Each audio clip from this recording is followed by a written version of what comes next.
Baik, mohon maaf. Di video yang sebelumnya ternyata gambar ini tidak keluar. Jadi ini adalah bagaimana kita menggunakan software FPS Team untuk mengestimasi angka reproduksi efektif dari pertambahan kasus yang kita simulasikan. Jadi saya sudah mem-paste informasi tersebut. Jadi ada 150 hari. Jadi di sini ditulis saja 1, di sini 150. Kemudian ini serial interval. Saya tidak akan memperhitungkan uncertainty. Jadi jawab N, dan saya akan menggunakan estimasi parametrik dengan menggunakan informasi yang ada dari publikasi. Nah, di sini saya tidak ubah informasinya 0,3 dan tidak menggunakan time step yang bervariasi. Nah, saya menggunakan periode 7 hari untuk menghitung angka reproduksi efektif setiap hari. Apa maksudnya nanti kita lihat. Nah, ini saya biarkan 5 dan 5. Sudah informasinya lengkap, kita klik estimate R. Nah, ini kita lihat insidensi. Ingat, ini adalah pertambahan jumlah kasus baru setiap hari. Di 50 hari pertama, jumlah kasus barunya setiap hari bertambah secara eksponensial. Kemudian hari 50 sampai 100, jumlah kasus baru yang ada setiap hari sama. Artinya setiap hari keluar 520 kasus baru. Hari ini 520 kasus baru, besok 520 kasus baru. Dan pertambahan dan jumlah kasus barunya mulai menurun setiap hari mulai hari 100. Oke.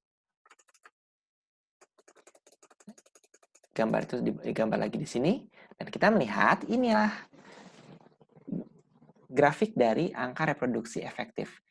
Yang ingin saya tunjukkan tadi adalah saya menggunakan periode 7 hari sebelum hari estimasi. Jadi estimasi ini dimulai di hari ke-7 dengan menggunakan data 7 hari sebelumnya. Nah, kemudian di hari berikutnya juga menggunakan data 7 hari sebelumnya. Di hari berikutnya menggunakan data 7 hari sebelumnya. Nah, makanya di sini ada bolong 7 hari. Karena dia menggunakan data 7 hari sebelumnya. Dan kalau kita lihat di sini, dia dimulai dari sekitar 2,5. Ini barangkali bisa berdekatan dengan angka reproduksi dasar, karena di awal ini belum ada kekebalan, belum ada apa-apa. Tetapi saya tidak akan menggunakan ini sebagai angka reproduksi dasarnya. Untuk angka reproduksi dasar kita estimasi dari pertumbuhan eksponensialnya saja langsung ya. Tapi kita tidak akan membahas itu. Yang kita lihat adalah angka reproduksi efektifnya menurun, kemudian dia menjadi konstan. Ini di sekitar 1,7 mungkin, tetapi dia konstan terus selama pertambahan kasusnya juga pada rate eksponensial yang konstan. Tapi tidak berarti sama ya, dia bertambah terus, cuma rate-nya konstan. Dia meningkat terus, tapi rate-nya konstan, dan sebagai dampaknya adalah angka reproduksi efektifnya juga konstan, tapi di atas 1. Jadi bertambah terus secara konstan. Nah, setelah dia menjadi konstan, dalam arti benar-benar konstan 520 setiap hari, dia menurun, dan ini kita bisa lihat angka reproduksi efektifnya ini bertepatan dengan 1, yaitu pertambahan yang tidak bertambah. Jadi ada kasus baru setiap hari, tapi jumlahnya sama. Nah, ini yang perlu menjadi catatan, bahwa angka reproduksi efektif sama dengan 1, itu menunjukkan kondisi endemis, yaitu setiap hari atau setiap periode waktu, jumlah kasus barunya sama. Apakah itu kita lihat 500 kasus baru setiap hari? Apakah itu kita lihat 5 kasus baru setiap hari? Apakah itu kita mendapatkan 5.000 kasus baru setiap hari?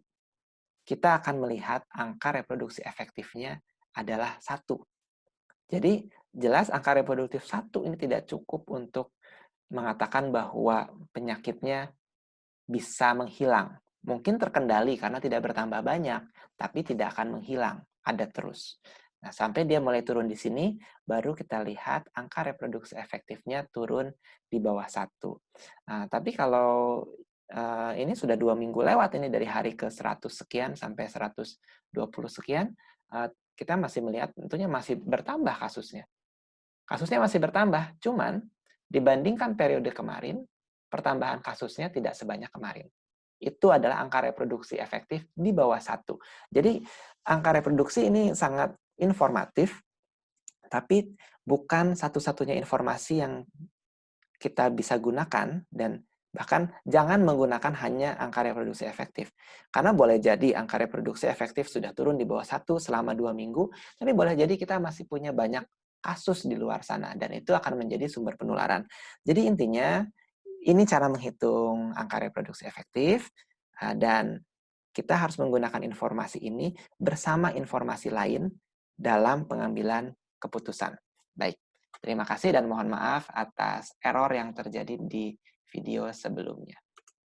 Assalamualaikum warahmatullahi wabarakatuh.